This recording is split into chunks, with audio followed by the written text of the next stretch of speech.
성인이 되어 인생의 어느 시점에서 익숙한 생각이 스며드는 경향이 있습니다. 한때 우리와 함께했던 사람들은 어디에 있으며 그들은 어떤 길을 택했는가? 나이가 들수록 친구 관계가 줄어들고 새로운 관계를 맺는 것이 점점 어려워지는 이유는 무엇입니까? 젊었을 때 친구들은 우리 삶에서 중요한 자리를 차지했습니다. 일과 책임을 넘어서 그들의 존재는 매우 중요했고 우리 시간의 상당 부분을 차지했습니다. 그러나 시간이 지남에 따라 우리는 다양한 장애물에 직면하게 됩니다. 재정적 제약으로 인해 사회적 상호작용이 제한될 수도 있고 가족이 도착하면 그들을 돌보는 데 집중해야 할 수도 있습니다. 우리 자신이나 친구들의 바쁜 일정은 자연스럽게 우리 사이의 거리를 점점 더 멀어지게 만듭니다. 삶의 복잡한 테피스트리는 이러한 상황을 하나로 엮어 사회적 관계의 풍경을 변화시킵니다. 그러나 이러한 변화 속에서도 진정한 우정의 지속적인 가치는 남아 있습니다.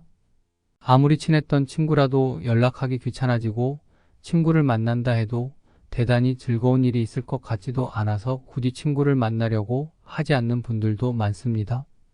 어렸을 때 젊었을 때는 친했던 친구라도 중장년이 되고 나서부터는 만나면 뭔가 불편함, 어색함, 지루함이 느껴지는 상대일수록 급속하게 멀어지다가 자연스레 관계가 끊기게 되는 경우 또한 많습니다.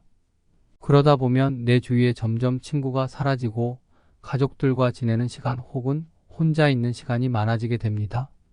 하지만 이렇게 나이가 들수록 주변에 친구가 없어지는 것은 당연한 것입니다. 세월이 흐르면서 주변에 사람들이 없어져 가는 것이 자연의 이치인 것이죠.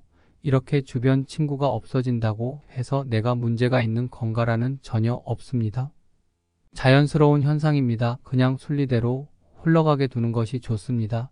이렇게 나이들 갈수록 주변 지인들이 점점 사라지게 되는데 사실 이것은 친구가 사라지는 것이 아니고 친구가 더 이상 필요하지 않다고 느끼는 순간이 찾아옵니다. 가정이 형성되면 배우자, 자식, 손주 등 가족과의 관계가 중요해지며 혼자만의 시간을 소중히 여기게 됩니다. 친구와의 만남이 별로 흥미로워 보이지 않는 경우도 늘어나며 부정적인 대화가 주를 이루면서 만남을 피하게 되곤 합니다. 주변에는 욕심 많은 사람, 질투심을 품는 사람, 자랑하는 사람 등 다양한 성향의 사람들이 있어 배려와 존중을 받기 어려울 때가 많습니다. 진정한 친구가 소수일 수 있습니다. 나이가 들면서도 노년이 오면 삶의 정점을 찾고 성취를 즐기려는 경향이 있습니다. 이로 인해 노년 시기에는 자랑과 갈등이 늘어날 수 있습니다. 따라서 혼자서도 즐길 수 있는 활동을 찾는 것은 자연스러운 선택입니다. 친구와의 관계가 멀어진다 해도 가족은 언제나 당신을 지지하고 보살펴 줄 것입니다. 어릴 때는 친구가 보물일 수 있지만 나이가 들면서 가족이 더 큰 가치를 갖게 됩니다. 무엇보다도 진정한 친구가 있더라도 가족의 중요성은 절대 무시할 수 없습니다. 가족과 친구는 각자의 역할을 갖고 있기 때문입니다. 가족은 언제나 당신을 위해 여기 있을 것입니다. 무엇보다도 진정한 친구가 있더라도 가족의 중요성은 절대 무시할 수 없습니다. 가족과 친구는 각자의 역할을 갖고 있기 때문입니다. 가족은 언제나 당신을 위해 여기 있을 것입니다. 평소에는 가족과 많은 시간을 보내는 것이 좋습니다. 이것은 모든 친구를 다 없애라는 말이 아닙니다. 늙어서도 친구가 필요할 때는 있을 수 있습니다. 한두 번이라도 모여서 술 한 잔 기울일 수 있는 친구 한 명이 있는 것이 삶의 질이나 인간관계 면으로도 더욱 풍성한 삶을 살 수 있게 도와줍니다. 이런 친구는 한두 명 정도만 있어도 아주 충분합니다. 필요할 때만 연락하거나 자기 자랑만 늘어놓는 친구가 아닌 내 이야기를 잘 들어주고 공감해주는 친구라면 그 친구와 가끔 만나는 것은 아주 큰 도움이 됩니다. 만나면 불편하지 않고 마음이 편한 친구들과의 관계만 유지하는 것이 좋습니다. 듣기 싫은 말을 자꾸 하거나 만나면 왠지 모르게 불편한 친구들은 자연스레 멀리해야 합니다. 이렇게 점점 나와 맞지 않는 친구와는 멀어지는 연습을 차차 해 나가는 것이 좋습니다. 그렇다면 왜 어렸을 때는 그렇게 친했던 친구가 나이가 들어갈수록 점점 멀어지게 될까요? 여기에는 가지의 이유가 있습니다. 첫 번째는 가치관의 차이입니다. 친구와 얘기를 하다 보면 나와 맞지 않는 생각을 하는 것을 느낄 때가 종종 있을 것입니다. 특히나 나이가 들수록 오랜 세월 살면서 저마다의 가치관이 생기는데 유식한 사람이든 무식한 사람이든 가치관이 무척 뚜렷하게 형성되어 있습니다. 그런 가운데 모임이나 술자리에서 의견 충돌이 생기게 되고 그런 게 반복되어 가는 과정에서 그 친구가 조금씩 싫어지며 거리를 두게 되는 것입니다. 이렇게 가치관의 차이가 있어 거리를 두게 되는 친구들이 조금씩 늘어가면 결국엔 나와 뜻이 맞는 사람이 거의 없다는 것을 깨닫게 됩니다. 그러다 보니 점점 친구를 만나는 횟수가 줄어들게 되는 경우가 많습니다. 사람은 늙으면 성격 못 고친다, 늙으면 말이 많아진다는 말이 있듯이 이미 오랜 세월 내재되어 온 서로의 가치관이 충돌하게 되고 상대가 자기의 주장을 너무 과하게 하게 되면 굳이 내 주장을 해봐야 싸움만 나기 때문에 억지로 친구의 말을 들어줘야 하는 상황이 생기게 됩니다. 이런 식의 만남을 반복해봐야 내 의견을 자제하느라 속만 답답할 뿐이기에 모임이나 만남이 별로 아쉬워지지 않는 그런 상태가 되는 것입니다.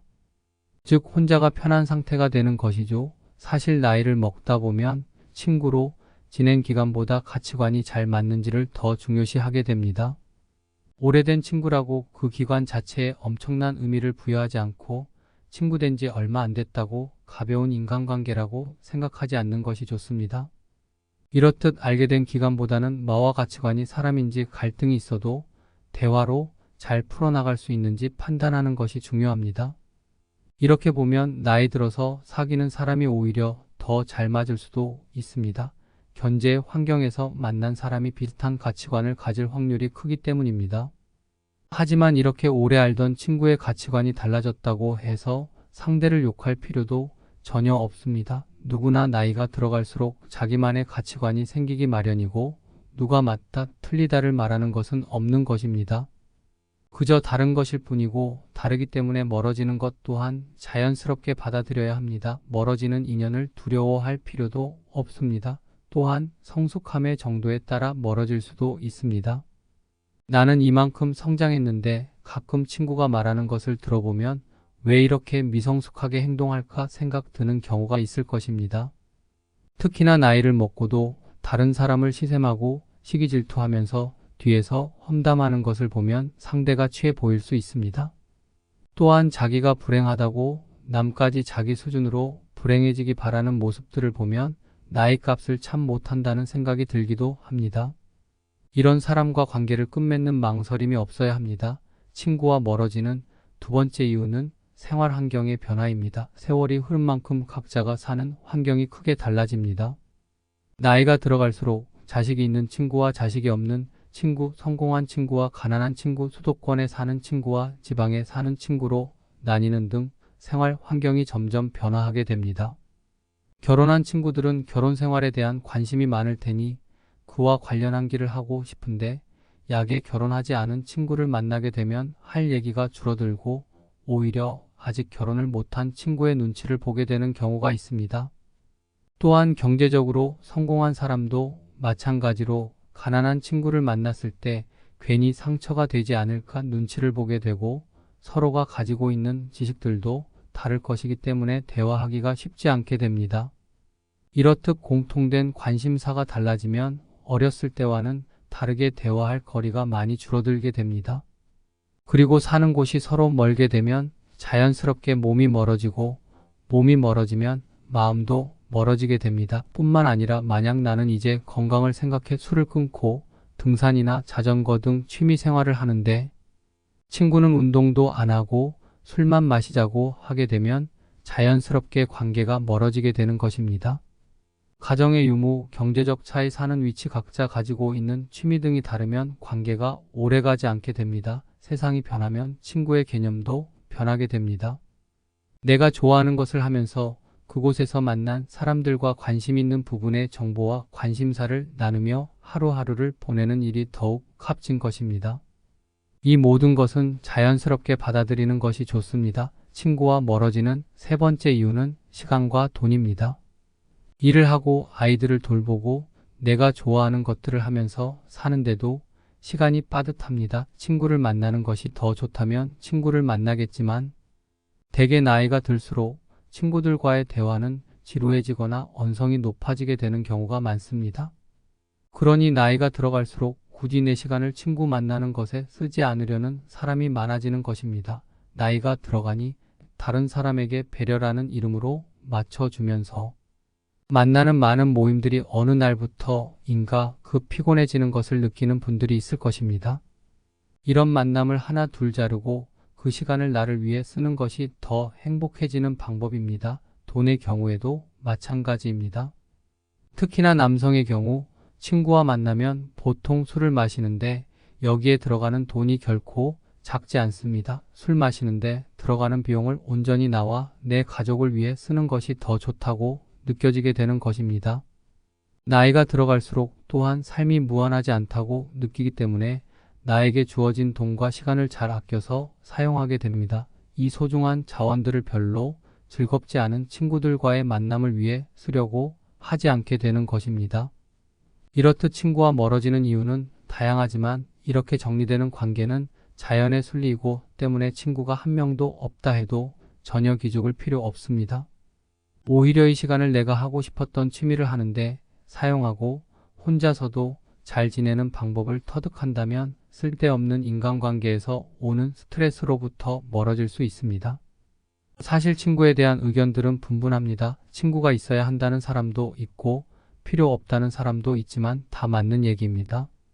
친구가 필요하고 필요 없고는 내가 어떻게 사느냐에 달려있는 것입니다. 혼자 노는 법을 터득하지 못한 사람들은 늘 외로움을 느껴 친구를 찾지만 혼자서도 잘 즐기는 방법을 터득한 사람은 친구나 가족이 없어도 씩씩하고 행복하게 하루하루를 잘 지냅니다. 이렇게 고독을 즐길 줄 모르는 사람은 되게 나를 위한 삶이 아닌 남을 위한 삶을 살았을 가능성이 높습니다. 하지만 인생은 그리 길지 않습니다. 이제는 나를 위한 삶을 살아야 합니다. 나를 위한 삶을 살기 위해서는 나를 기죽이고 나를 불편하게 하는 사람들과의 관계를 먼저 정리해야 합니다. 친구와 멀어지는 것도 처음이 어렵지 점점 시간이 지나면 더 쉬워집니다. 10년 친구니 20년 친구니 이런 건 별로 중요한 것이 아닙니다. 10년지기 20년지기 이런 단어들에 벗어나는 것이 좋습니다. 이 단어에 집착하다 보면 우리는 항상 오래된 친구와 잘 맞아야 하고 누구 하나 마음이 변하면 세상 큰일이 나는 것처럼 여기게 됩니다.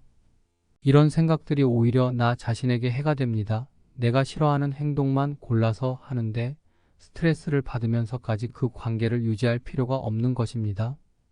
이렇게 정리해 나가다 보면 자연스레 결국에는 많아야 한두 명의 친구만 남게 됩니다. 물론 친구가 아예 없을 수도 있고요. 하지만 이것은 오히려 축복입니다. 좀 더 나다운 삶을 살 수 있는 기회입니다. 친구가 있고 없고는 중요한 것이 아닙니다. 주변에 휘둘리지 않고 소신과 인생을 살아가는 것이 좋은 방향입니다. 인연 따라 만났다 헤어지는 것이 바로 친구입니다. 우리는 친구가 없이도 행복하게 사는 법을 배워야 합니다. 친구 없이도 소소한 일상에서 행복을 느끼며 열심히 살아가는 것이 중요합니다. 그렇다면 이렇게 나이 들어도 혼자 잘 사는 사람들은 어떤 공통점이 있을까요? 첫째로 이들은 남의 눈치를 보지 않습니다. 일단 여기서 가장 중요한 마음가짐은 내가 혼자가 되었을 때 남이 나를 문제 있는 사람이라고 여기면 어떡하지와 같은 걱정을 하지 않는 것입니다. 대개 혼자인 사람들 중에 이렇게 남의 시선을 의식해 억지로라도 친구를 만드는 사람이 있습니다. 하지만 이렇게 남을 의식하게 되면 마음에도 맞지 않고 만나면 불편한데도 사람을 만나게 되고 그런 관계에서 오는 스트레스에서 벗어날 수 없게 됩니다. 사실 남은 그렇게까지 나에게 관심을 갖지 않습니다. 혼자 지낸다고 해서 당신을 문제 있는 사람이라고 여기지도 않습니다. 그러니 괜한 걱정에서 벗어나 남의 눈치 보지 말고 내 인생을 살아가야 합니다. 두 번째는 고민을 오래 하지 않는 것입니다.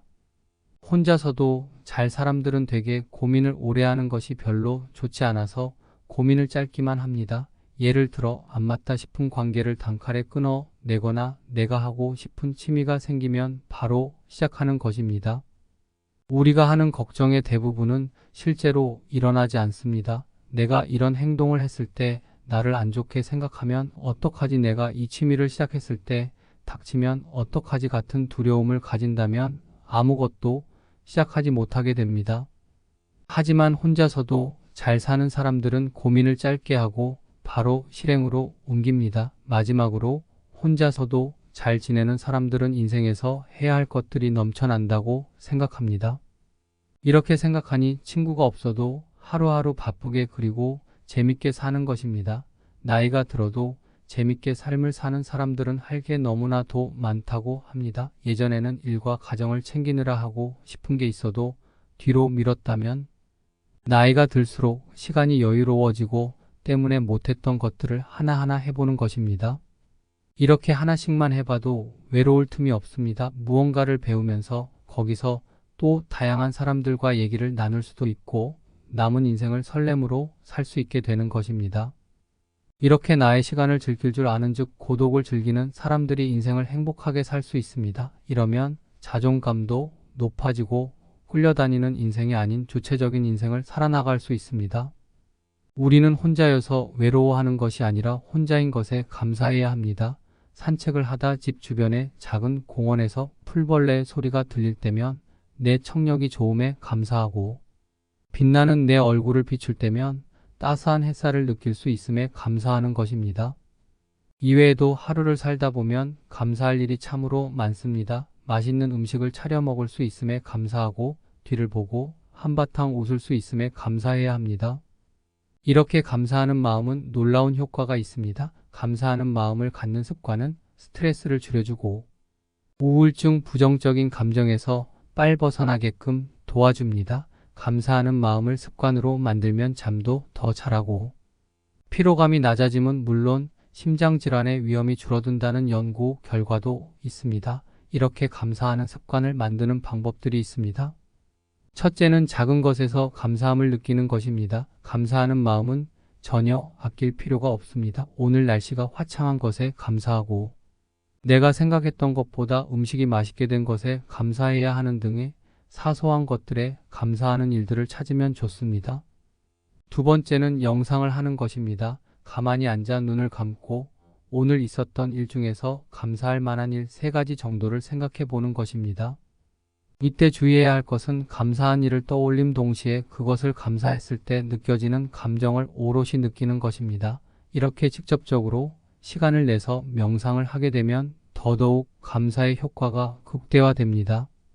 마지막으로 감사 일기를 쓰는 것입니다. 일기를 쓴다고 해서 거창하게 길게 쓸 필요는 없습니다. 오늘 하루 중 감사했던 것들 2-3가지 정도만 그냥 종이에 쓰는 것입니다. 핸드폰에 있는 메모장에 써도 좋습니다. 다이어트 감사와 함께하는 삶을 살 수 있다면 삶의 질이 훨씬 올라갈 것입니다. 이것들을 아직 안 해보신 분들은 꼭 하루만이라도 해보셨으면 좋겠습니다. 오늘은 나이를 먹어도 친구가 필요 없는 이유 그리고 남에게 휘둘리지 않고 내 인생을 주체적으로 살아가는 법에 대해 이야기를 들었습니다. 사람의 모든 불행은 혼자 있을 수 없는 것에서부터 생긴다고 합니다. 세상엔 어디에나 모든 것에 팔이 돼 같이 달려들어 아무 곳에나 들러붙는 수준 낮은 사람들이 있는데요. 그들이 그렇게 하는 것은 자신들의 무료함에 벗어나기 위해서이거나 자신의 삶에서 부족한 부분, 즉 감정, 자존감, 즐거움, 만족감 등을 채우기 위함입니다.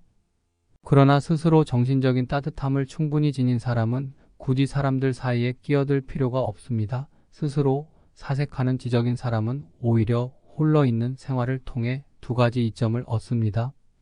첫째는 오로지 자기 자신과 함께 한다는 것이고 둘째는 타인과 함께 하지 않는다는 것입니다. 모든 관계에는 억지로 해야 할 수밖에 없는 것, 불편함 등 여러 위험이 따른다는 것을 생각할 때의 점들은 큰 가치가 있습니다.